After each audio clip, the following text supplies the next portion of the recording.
Você já acordou no meio da noite com aquela certeza gelada e irracional de que não está sozinho no quarto?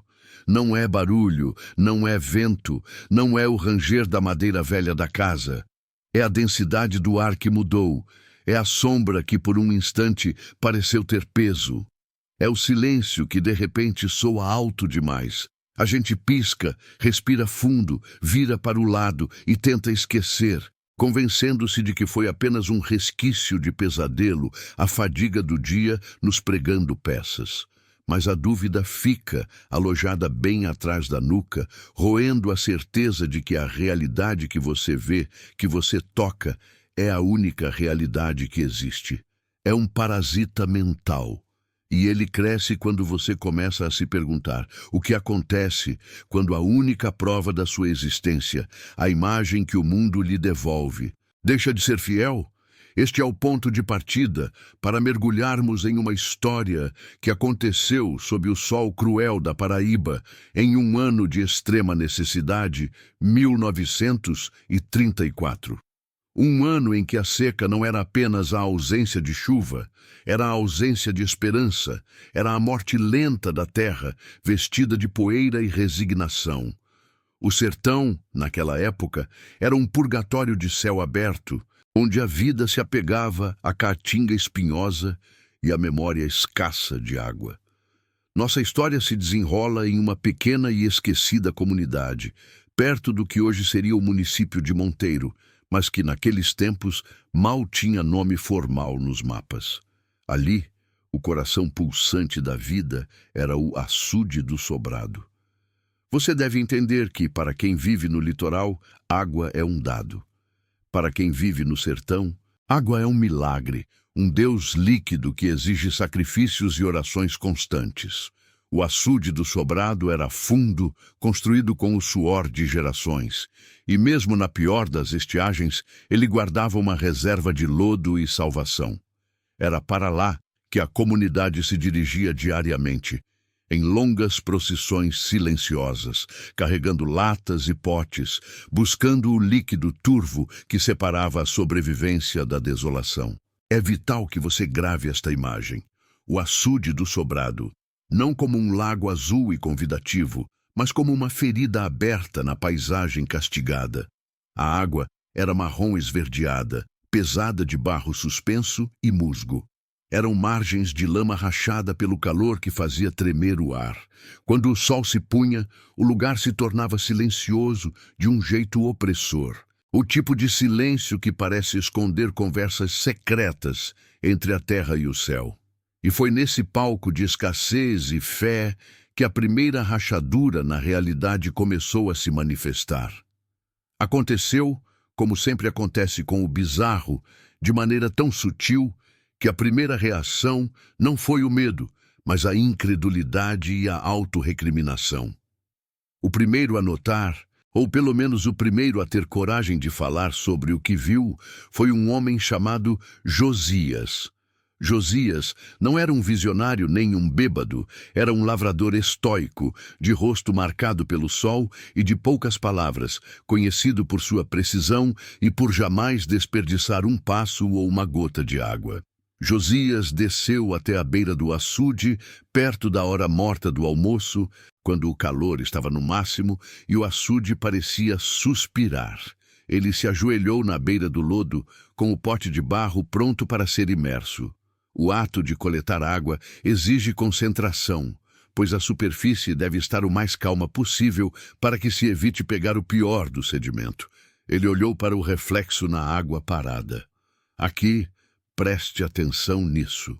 Esse é o momento em que a fundação da confiança em si mesmo desaba. Ele viu Josias, claro. Barba rala, testa franzida pela luz, mas o Josias refletido não estava ajoelhado de forma simétrica. O reflexo de Josias estava levemente inclinado para a esquerda.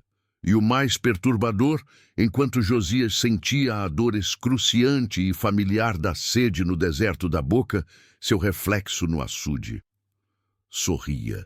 Era um sorriso mínimo, quase imperceptível, que enrugava apenas o canto da boca refletida, um sorriso de quem detém um segredo ou de quem está ligeiramente divertido com a situação. Josias piscou rapidamente, esfregando o que pensou ser um cisco no olho. O calor fazia miragens, a exaustão prega peças visuais. Ele buscou o reflexo novamente. A imagem estava perfeita agora. Ele estava lá, um carrancudo, suado, exatamente como deveria estar. Ele pegou a água, bebeu o mínimo necessário para matar a urgência da garganta e voltou para casa, balançando a cabeça, culpando a falta de alimento e as horas sob o sol. Ele se repreendeu por estar ficando mole, por ver fantasmas onde havia apenas lodo, mas a semente havia sido plantada. Nos dias que se seguiram, a observação de Josias foi replicada, mas sempre em segredo, sempre disfarçada. Ninguém queria ser o primeiro a admitir que estava vendo coisas, especialmente não em 1934, onde a loucura era frequentemente vista como um castigo divino, ou pior, um sinal de fraqueza que podia custar a pouca caridade comunitária que existia. As mulheres iam lavar a roupa na parte mais rasa. Elas se curvavam sobre a água suja, usando pedras para bater o tecido. E enquanto olhavam para baixo, esperando o momento de mergulhar a mão, elas notavam a falta de sincronia. A reflexão delas na superfície da água parecia atrasada. Se elas levantavam a mão rapidamente para afastar uma mosca do rosto, a imagem no açude só copiava o movimento meio segundo depois. Não era o tempo que a água leva para se acalmar, era o tempo que a imagem levava para obedecer. Pense nisso, caro ouvinte. A simetria entre você e o seu reflexo é uma das poucas constantes universais que nos ancoram na realidade. É a prova imediata de que você está ali, naquele corpo, controlando cada músculo.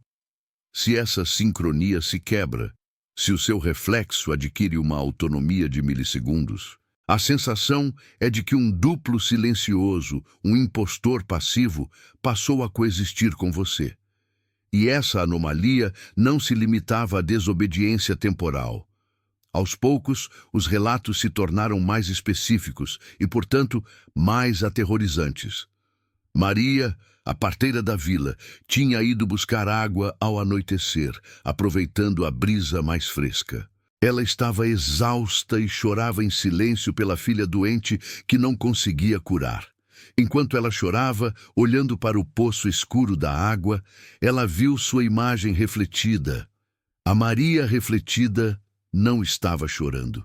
A Maria refletida, em vez disso, estava olhando não para a água, mas para algo atrás da verdadeira Maria, um ponto cego nas costas dela. E a expressão do reflexo era de puro pavor, de alerta mudo. Quando Maria Real, assustada, virou-se bruscamente para ver o que estava causando aquele terror no seu duplo, não havia nada. Apenas a caatinga retorcida sob a lua fina, o silêncio. Quando ela voltou a olhar para a água, o reflexo havia voltado a chorar, perfeitamente sincronizado com seu luto. Mas o alerta havia sido dado.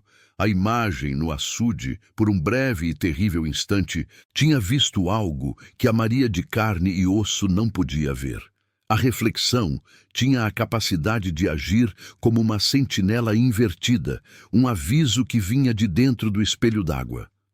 Se você tem a coragem de desvendar o que realmente aconteceu naquela seca, o pacto é simples: fique até o final. Garanto que a próxima vez que você se olhar em um espelho, em uma vitrine escura ou em qualquer superfície polida, a hesitação será maior. Você vai se perguntar se o que está te olhando de volta está apenas te copiando, ou se está esperando o momento certo para fazer algo diferente. A estranheza se tornou o fardo não dito da comunidade do sobrado. As pessoas começaram a evitar olhar diretamente para a água. Elas mergulhavam os potes de costas, ou então usavam pedras para agitar a superfície, garantindo que a imagem fosse quebrada, dispersa em 1000 fragmentos inofensivos. Mas essa evasão não resolvia o problema. apenas o empurrava para o fundo da consciência. Eles precisavam da água, e toda vez que se aproximavam dela, estavam se expondo àquele olhar invertido. O medo psicológico é poderoso, porque ele se alimenta da dúvida e se disfarça de loucura. Naquela Paraíba de 1934, a fé era forte, mas a superstição era ainda mais forte. Começaram a surgir teorias. Seria um castigo do açude? Seria o aviso de algum pajé antigo, cuja maldição havia sido despertada pelo baixo nível da água? Os mais velhos falavam em duplos d'água, almas presas que usavam os reflexos como janelas. Mas o mais novo e assustador relato veio do pequeno Damião, de apenas 6 anos, que havia acompanhado a mãe ao açude. Damião era uma criança inocente, incapaz de inventar as complexidades do terror adulto. Ele estava brincando com gravetos à beira da água, observando seu rosto pálido no espelho d'água. Ele estendeu o dedo indicador e apontou para a sua própria imagem. A mão de Damião era pequena e hesitante. No mesmo instante, a imagem no açude estendeu o dedo. Mas em vez de apontar para o Damião de verdade, o reflexo de Damião moveu o dedo sutilmente e apontou para o céu. Damião, confuso, perguntou à mãe: "Mamãe, por que o outro Damião está apontando para o céu?" A mãe, distraída com a tarefa de lavar, mal deu atenção. "Ele está te imitando, meu filho." "Não, mamãe", insistiu o menino com a voz miúda. "Eu não apontei para o céu. Eu apontei para mim, mas ele fez assim. Ó." E Damião repetiu o gesto do reflexo, apontando com a ponta do dedo para o vazio azul daquele verão eterno. Essa foi a primeira vez que o reflexo não apenas agiu de forma independente, mas também comunicou algo que não estava relacionado ao observador imediato. O duplo estava informando, estava sinalizando. O que ele estava sinalizando? Para onde ele estava apontando? A partir desse dia, a desconfiança deixou de ser um cisco no olho e se tornou uma doença da alma. As pessoas deixaram de se ver com clareza. Você olhava para o rosto do seu vizinho, aquele lavrador que você conhecia desde a infância, e se perguntava: será que ele viu algo no açude que o fez mudar? Será que o reflexo dele lhe disse algo que agora ele esconde? O medo não estava mais na água, estava na interrupção da confiança humana. Se você não pode confiar no seu próprio reflexo, em quem mais você vai confiar? O medo mais profundo não é o de um monstro, mas o de descobrir que a realidade é porosa, que as regras do universo podem ser suspensas por uma piscina de água suja no meio do nada. E se o açude não estivesse apenas refletindo o que era, mas também o que poderia ser? E se aqueles reflexos errados fossem projeções de futuros não vividos, ou de intenções secretas que a alma da pessoa carregava, mas que o corpo ainda não havia manifestado? A tensão aumentava a cada dia que passava sem chuva. O açude baixava, e quanto mais baixa a água, mais concentrado e estranho ficava o poder daquele espelho líquido. Os pescadores relataram que as imagens na superfície eram agora quase constantes, sempre com um atraso perturbador, ou um pequeno desvio no olhar. O reflexo de um homem podia estar olhando para o céu enquanto ele olhava para a água. O reflexo de uma mulher podia estar sorrindo com um dente que lhe faltava na realidade. Estávamos no pico da seca, no coração de 1934, e a comunidade do Sobrado estava prestes a descobrir que, às vezes, a única coisa mais aterrorizante do que a sede é a certeza de que a pessoa que você vê na água não é mais você. O pior pesadelo é o roubo sutil da sua identidade, o momento em que você se dá conta de que o duplo tem planos próprios. Se você já sentiu um arrepio semelhante, essa sensação de que algo te observava por cima do ombro, escreva um simples "eu ouvi" ou "não estou sozinho" nos comentários e compartilhe esta história com alguém que você sabe que não deve assisti-la no escuro, pois essa história só está começando. E a próxima coisa que o reflexo fez Foi algo que ninguém na Paraíba de 1934 poderia ter previsto. Algo que quebrou a principal lei da natureza e da física. Ele piscou. E não era o piscar do observador. Ele piscou sozinho, olhando para trás, diretamente para a alma da pessoa real. Em um sinal de reconhecimento silencioso e profundo, o reflexo tinha acordado e estava de olho em tudo. Olhe para trás. Olhe para a água. Ele está esperando. Existe uma vertigem que só a dúvida profunda pode criar. Aquela sensação que te atinge no meio da noite, quando você acorda subitamente e o silêncio da casa parece não ser o seu silêncio, mas sim a pausa respiratória de algo muito maior. É a mesma vertigem que começou a consumir Santa Rita do Norte, após as primeiras semanas de contato contínuo com a água do açude. Não era mais a simples curiosidade sobre um reflexo distorcido. Era a certeza fria de que a superfície límpida daquela água represada estava agindo como um agente corrosivo contra a própria realidade de quem a buscava. Naquela Paraíba de 1934, onde a vida já era uma negociação constante com o seco e o escasso, o açude não era apenas uma fonte, tornara-se o centro nervoso de um terror silencioso. No início, os desvios dos reflexos eram, como mencionei antes, sutis, quase cômicos, se a situação não fosse tão desesperadora. O velho Elias, que passava os dias contando histórias na sombra da mangueira, viu-se refletido com a mão esquerda coberta por uma cicatriz que ele nunca tivera, uma marca grossa em forma de estrela que descia do pulso. Ele riu, balançou a cabeça, atribuiu à luz da tarde. Mas 3 dias depois, Elias foi pego em flagrante, segurando o neto pela mão. E o menino, assustado, apontou para o pulso dele. "Vovô, o que é isso?" A cicatriz estava ali, tátil, real, dolorosamente nova, com a pele ainda repuxada como se tivesse curado às pressas. O pior não era a marca, era a memória inserida. Elias podia sentir a dor da queimadura que a causou. Um acidente de infância que até aquele momento pertencia a um universo paralelo, refletido e agora roubado para a sua linha do tempo. Pense nisso, caro ouvinte. Não era apenas uma troca de imagem, era uma troca de história. Uma peça vital de quem você era sendo substituída por uma peça de alguém que você poderia ter sido. Se você está aí, talvez sozinho no quarto, e sente o peso da noite, preste atenção. Essa história é sobre a perda de pertencimento, sobre o medo de que suas memórias mais caras sejam apenas empréstimos. A tensão escalava através da repetição e da microperda. A dona Inácia, a costureira mais habilidosa da vila, começou a ter reflexos onde seus dedos eram grossos, disformes, incapazes de passar a linha pelo buraco de uma agulha. De volta à realidade, ela se sentava à máquina, e o movimento da mão parecia estranho, alienígena. Ela errava a linha repetidamente.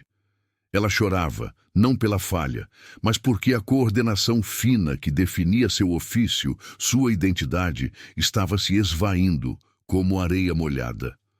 A memória muscular, aquela sabedoria silenciosa do corpo, estava sendo apagada pelo açude, substituída pela memória de um corpo desajeitado e inútil. O terror se tornou então contagioso e socialmente destrutivo. Ninguém confiava mais nos reflexos alheios, ou, o que era pior, no próprio reflexo. A água, vital, tornou-se o pior dos espelhos. As pessoas evitavam beber diretamente, preferindo coar ou ferver, numa vã esperança de que o calor matasse o parasita invisível que alterava a percepção.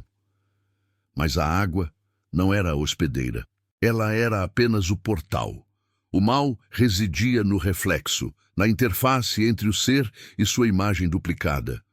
Houve o caso de Benedito, o garoto mais esperto da classe, que tinha um reflexo de si mesmo sempre um pouco mais alto e com um olhar de incompreensão adulta. Benedito parou de ir ao açude. Seus pais o proibiram, usando a pouca água reservada em casa. Mas o efeito, uma vez iniciado, parecia irreversível. Ele começou a responder aos professores com frases complexas demais para sua idade, mas vazias de conteúdo infantil. Ele olhava para seus brinquedos e não via mais a fantasia, mas sim a inutilidade de objetos plásticos e cordas velhas. Ele havia perdido a criança dentro de si, trocada por uma versão precoce e desgostosa de um adulto. E quando olhava para a mãe, havia um segundo de reconhecimento lento em seu rosto, como se estivesse tentando se lembrar de uma foto antiga que ele mal reconhecia.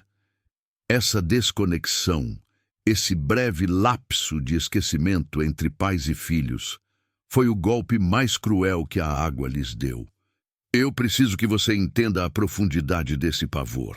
Não é o medo de um fantasma ou de um monstro físico. É o medo de perder o você que você conhece e de ser habitado por um você que você detesta. É o horror existencial de se tornar um estranho para si mesmo. E se essa reflexão estiver lenta e fria, se a cadência da minha voz estiver te causando um desconforto que não é físico, mas puramente mental, talvez seja um bom momento para um pacto silencioso. Fique comigo até o final desta revelação. Se você sente que há algo a ser descoberto aqui, algo que sua própria mente está tentando proteger você de ver, então talvez seja a hora de fazer a sua parte. Inscreva-se no canal agora. É uma maneira de firmar o pé na realidade antes que a história te puxe completamente para o lado de lá. É um pequeno ato de resistência. O açude, imenso e silencioso, começou a ser evitado durante o dia. Os moradores iam apenas à noite, sob a luz fraca da lua, que servia como uma espécie de filtro opressor. A escuridão, pensavam, talvez impedisse o reflexo nítido e, consequentemente, a troca. Mas a escuridão trouxe novos horrores. O que você reflete na penumbra? Não a sua forma, mas a sua sombra interna. Houve noites em que a água estava estranhamente agitada, mesmo sem vento. Ruídos, sussurros líquidos que pareciam chamar nomes, mas sempre o nome de uma pessoa que não estava ali, ou que já havia morrido há anos. Diziam que a água estava devolvendo os reflexos dos mortos, misturados aos dos vivos, criando um caldo de identidades falecidas.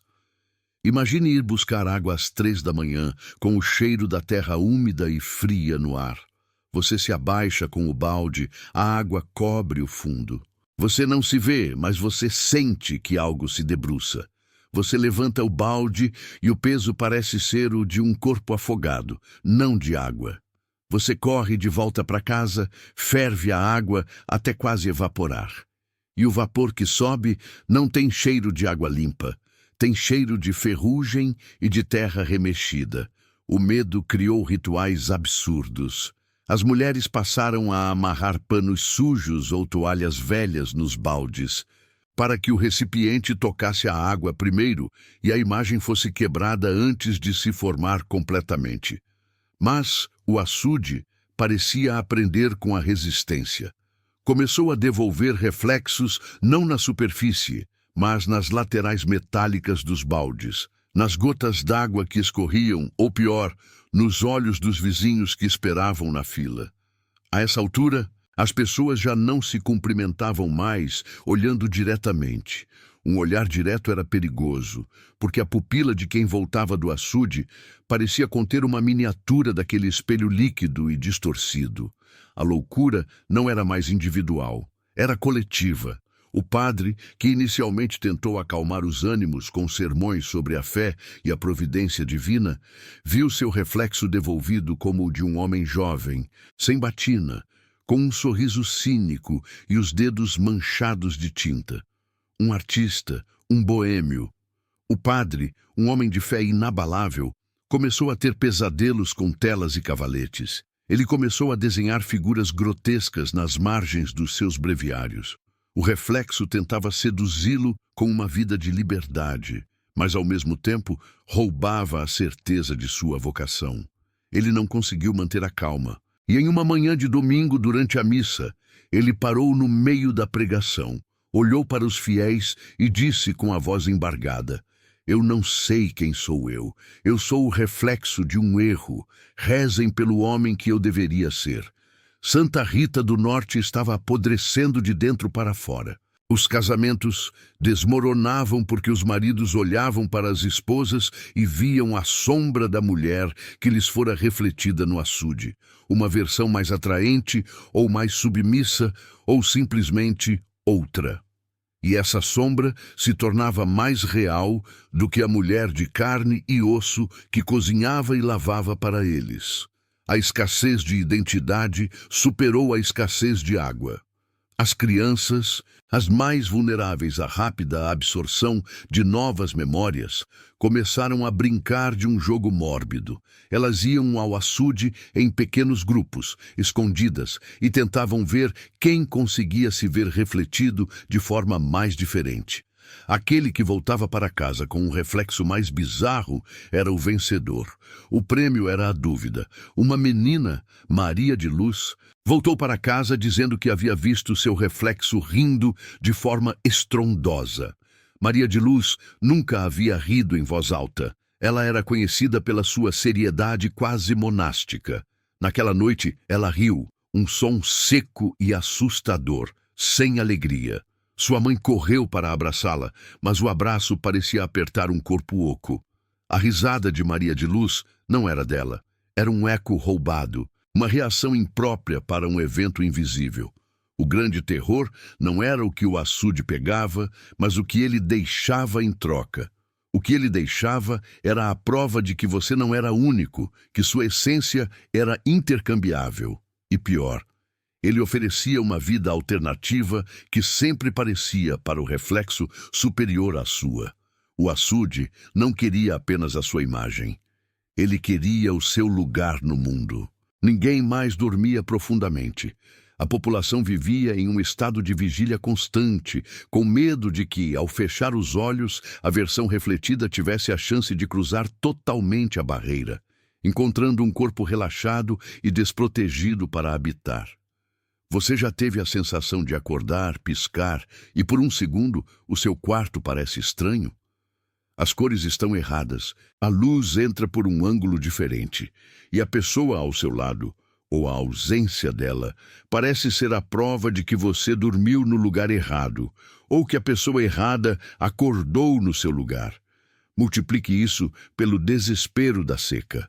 Os poucos que ousavam confrontar o açude, que tentavam tapá-lo com terra ou jogar pedras maiores para agitar a água e quebrar a imagem, relatavam uma resistência física opressiva. Não era a dificuldade de mover a terra, mas sim uma negação ambiental. O ar em torno do açude parecia pesado, denso, como se estivessem nadando em uma melodia submersa. E, de repente, eles viam seus reflexos não na água, mas nos cristais de suor que brotavam de sua testa. O reflexo estava se tornando portátil, onipresente, impossível de evitar. É nesse ponto de desespero máximo, de identidade fragmentada, que a comunidade de Santa Rita do Norte começa a buscar uma solução que não envolva a fé ou a ciência, mas sim a barganha, o ritual negro, a entrega. Eles precisavam entender a natureza dessa entidade refletora. A verdade que eles começavam a suspeitar era que a água represada, naquele vale remoto e esquecido, havia atingido um ponto de saturação psíquica. Ela não era mais apenas água, era um volume morto, um cérebro líquido que absorvia o desejo e a dúvida de todos que o tocavam. E agora, essa massa aguada estava começando a devolver suas próprias conclusões sobre a humanidade.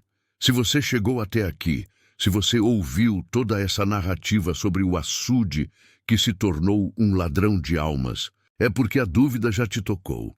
Talvez você tenha sentido um arrepio, talvez você tenha olhado para o seu próprio reflexo na tela do celular e notado um detalhe novo, uma expressão que não te pertence. Se você sentiu isso, não guarde para si. Comente abaixo uma palavra simples. Eu ouvi isso, ou não estou sozinho. E, por favor, se conhece alguém que insiste em viver na solidão e no silêncio, compartilhe esta história com essa pessoa. Não é um convite para o medo, mas para a vigilância, porque o açude de 1934 não ficou na Paraíba. Ele está em todo lugar onde há água parada. E se você olhar agora para qualquer superfície escura e polida, lembre-se, o que está do outro lado está te estudando, esperando o momento certo para uma troca sutil, para uma correção na sua história que só ele decide ser necessária. Ouça bem o som do silêncio ao seu redor e pense no seu nome. Será que ele ainda soa certo? Você já acordou com a sensação de que, não importa o quão forte você tente respirar, o ar ao seu redor está roubado, rarefeito, como se outra coisa estivesse usando todo o oxigênio disponível? É esse o sentimento que permanece. Não é apenas o medo de que algo esteja observando, mas a certeza fria de que aquilo que observa já levou algo de você, e o que resta é apenas a casca. A terceira parte desta história não começa com um grito, mas com o silêncio pesado que se seguiu à descoberta.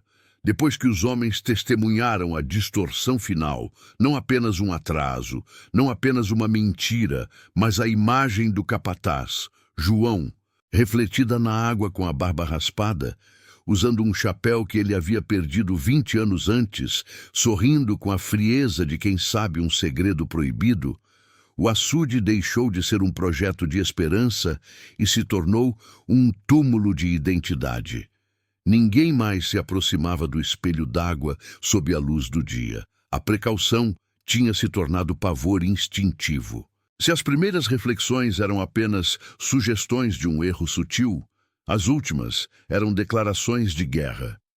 Elas mostravam os trabalhadores não como eles eram, mas como poderiam ter sido se tivessem tomado o caminho errado. Ou pior, como seriam no momento exato de suas mortes.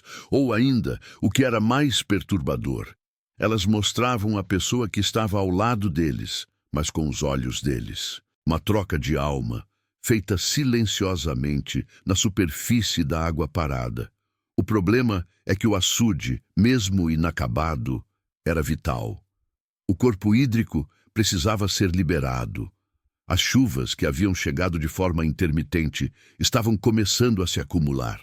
O reservatório estava enchendo mais rápido do que o previsto, e a pressão sobre a pequena barragem recém-construída era imensa.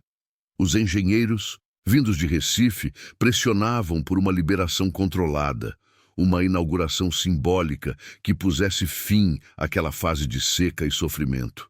Eles não sabiam da loucura que morava na água, mas João, o capataz, sabia, e a água o havia escolhido. Naquela noite, sob uma lua quase cheia que parecia mais uma cicatriz pálida no céu noturno da Paraíba, o medo não era mais um sussurro. Era a batida incessante e úmida no peito. João estava diferente desde o último olhar. Ele andava mais ereto, falava com uma inflexão que não era a sua, e, embora mantivesse o vocabulário familiar, havia um vazio estranho por trás dos seus olhos, um distanciamento de quem está observando o mundo através de um vidro muito espesso. Ele parou de usar sua aliança. Quando questionado, disse que o anel havia ficado apertado demais. Não era o anel que havia mudado, era o seu dedo, era o seu corpo. Se você está sentado sozinho agora, ouvindo isso, e sente o formigamento frio na nuca, preste atenção. Se você já sentiu que algo está incompleto em sua memória, se notou uma sombra em sua casa que deveria ser sua, e não era, por favor, considere acompanhar este relato até o fim. Talvez assim você não precise enfrentar o espelho completamente sozinho amanhã de manhã. João convocou os 3 trabalhadores restantes, aqueles que tinham visto a pior parte da maldição do açude, para finalizar o serviço. Ele precisava abrir as comportas de drenagem antes que a pressão da água destruísse a obra. O açude precisava ser domado, ou melhor, precisava ser libertado. Eles caminharam na escuridão, com as lanternas a óleo projetando círculos fracos na terra batida, úmida e fria. O cheiro da água doce acumulada era forte, um aroma de vida nova misturado ao fedor metálico e antigo do barro que havia ficado seco por tanto tempo. Era um cheiro traiçoeiro. Quando chegaram à borda do açude, o reflexo da lua na superfície era nítido demais. Não cintilava como água normal. Parecia uma chapa de metal polido, negro e silencioso. João parou. Ele olhou para a água. Não com medo, mas com uma espécie de resignação mórbida. Os outros esperavam as instruções, com as pás e ferramentas nas mãos, tremendo. Eu preciso descer e girar as manivelas principais, disse João. Sua voz era estranhamente suave. A pressão é grande demais para ser feita lá de cima. Preciso estar ao nível da água. Os trabalhadores protestaram. Ninguém desceria até o nível da água, não sabendo o que ela guardava. É a única forma, insistiu João, e só posso ir sozinho. Se eu levar vocês, a água vai nos confundir e nós podemos nos perder, uns dos outros. Ele não usou a palavra morte. Ele usou perder a si mesmo. Um dos homens, um jovem chamado Tiago, que havia visto a própria reflexão piscar e sorrir com dentes que não eram dele, deu um passo para trás. Não, João. Olhe para ela. A água quer algo. Ela não vai nos dar de graça. João virou-se lentamente e, nesse momento, a máscara que ele vinha usando caiu. Seus olhos não estavam apenas vazios. Eles estavam cheios de água, refletindo o ambiente com um brilho espectral, como se o líquido do açude tivesse, de alguma forma, entrado nele e o substituído. Ele não era mais João. Ele era o reflexo de João. A água já tem o que quer, ele sussurrou, e o som não saiu de sua garganta, mas parecia vir da própria umidade da noite, ressoando nos ossos dos homens. Ela queria ser vista. Ela queria ser reconhecida pelo que ela é, um portal e não um fim. O falso João começou a descer a lateral da barragem, em direção ao ponto de drenagem onde a água lambia a base da construção. Os trabalhadores observavam horrorizados. Não era a descida de um homem. Era o retorno de algo que havia saído da água e estava sendo puxado de volta. O falso João, com sua nova e perturbadora retidão, chegou ao nível da água. Ele precisava se abaixar para alcançar a manivela. Ao fazer isso, sua face tocou levemente a superfície. O que aconteceu em seguida foi uma fusão silenciosa. Não houve splash, não houve grito. A imagem do falso João, aquela versão errada e usurpada, mergulhou no plano hídrico e, por um instante, o açude não refletiu nada. Era uma mancha de puro negrume. E então, lentamente, uma nova imagem subiu à superfície. Não era João, nem o reflexo errado. Era a água em si, agitada por uma força interna que não era o vento. E essa superfície turbulenta começou a mostrar milhares de faces minúsculas. Todas as imagens que haviam sido roubadas, deslocadas, trocadas, eram os reflexos dos trabalhadores que caíram no açude durante a construção. Os animais, os céus de outros anos e, por um instante nauseante, a imagem dos próprios homens que observavam, mas de ponta cabeça, distorcidos, presos em um loop de terror. O açude era um colecionador de almas invertidas. Tiago e os outros dois homens caíram de joelhos, cobrindo os olhos. O medo era palpável, como fumaça densa. Eles sabiam que, mesmo que João tivesse sido absorvido, o reflexo dele estava agora espalhado pela água, multiplicado e fortalecido. De repente, houve um estrondo profundo. O falso João, ou o que quer que o controlasse, havia conseguido girar a manivela. A comporta se abriu. A água escura do açude não explodiu. Ela jorrou com uma força silenciosa, maciça, um volume que não parecia vir de uma represa, mas de um abismo. Era a água da salvação, a água que traria a vida de volta ao sertão. mas era uma água contaminada pela duplicação e pela mentira. E enquanto a água corria, inundando a terra seca, o açude começou a se esvaziar, revelando o chão de barro no fundo. E ali, deitado na lama que ficara exposta, estava o corpo de João, o verdadeiro João. Ele estava ali, esquelético e seco, como se tivesse morrido há semanas, não horas. Mas o capuz de sua camisa estava molhado. O que havia voltado para a água? Não era o corpo, era a identidade errada, o reflexo que havia se materializado e cumprido seu propósito, devolvendo o corpo seco e sem vida à terra, enquanto a mentira fluía para o mundo. A água continuou a jorrar, espalhando-se pelos canais recém-cavados, irrigando a terra sedenta. A seca de Paraíba, 1934, estava chegando ao fim, mas o preço havia sido a sanidade e a certeza de identidade. Os 3 homens fugiram. Eles não deram explicações. Não falaram sobre o corpo duplo, nem sobre o sorriso daquele reflexo perdido. Eles apenas fugiram, e a história de João se perdeu nos murmúrios da lenda, um capataz que se afogou na ânsia de salvar sua comunidade. Mas a verdade não se afogou. A água do açude, agora fluindo para o rio e para os campos, levava consigo a semente da distorção. As colheitas que cresceram na Paraíba naquele ano eram exuberantes, verdes, de uma vitalidade quase sobrenatural. Mas quem comia o fruto sentia um vazio. Os espelhos das casas rurais começaram a mostrar imagens que piscavam, atrasadas por um instante cruel. Os velhos começaram a se referir a si mesmos na terceira pessoa, como se o seu eu tivesse se tornado um espectador distante. A maldição do açude não estava na sua construção, estava na sua natureza de ser um olho aberto para outra dimensão, uma que se alimentava da nossa realidade. A água que saciou a sede do povo devolveu em troca a dúvida. Você é quem você pensa que é. Seu reflexo em uma poça, na tela escura do seu telefone ou mesmo no vidro da janela, é você? Ou é uma cópia sutilmente alterada, esperando o momento certo para tomar o seu lugar? O açude foi preenchido, submergindo a verdade de João e de todas as outras vítimas. Ele se tornou um lago vasto, majestoso, um símbolo de prosperidade. Mas os pescadores dizem que, nas noites de vento parado, a água continua quieta demais. E se você se inclinar para olhar seu rosto, a água lhe devolverá algo mais profundo que sua imagem.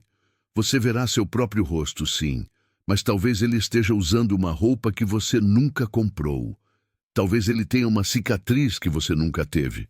Ou pior, talvez ele sorria para você, sabendo que a troca já aconteceu e que o corpo que você habita agora não é mais o seu. Se você consegue ouvir o que estou dizendo, se o medo desta história te tocou, use as palavras "eu ouvi" ou "não estou sozinho" nos comentários. É um pacto silencioso, um reconhecimento de que essas sombras existem. Se você conhece alguém que te faz olhar 2 vezes, alguém cuja presença parece um pouco deslocada, compartilhe esta história. Talvez seja um aviso. Porque se a água do açude de Paraíba pode reescrever a identidade de um homem e espalhar essa mentira através da terra, o que impede que o copo de água na sua mesa, neste exato momento, não esteja refletindo uma versão de você que já sabe o que vai acontecer? Olhe para trás. A sua sombra está exatamente onde deveria estar? Ou ela está ligeiramente deslocada, esperando você desviar o olhar para finalmente se mover por conta própria? O açude está cheio, e ele continua nos observando, refletindo não o que somos, mas o que ele deseja que sejamos. E a água que você bebe? Bem, ela veio de algum lugar, e o que vem de lá dificilmente volta intacto.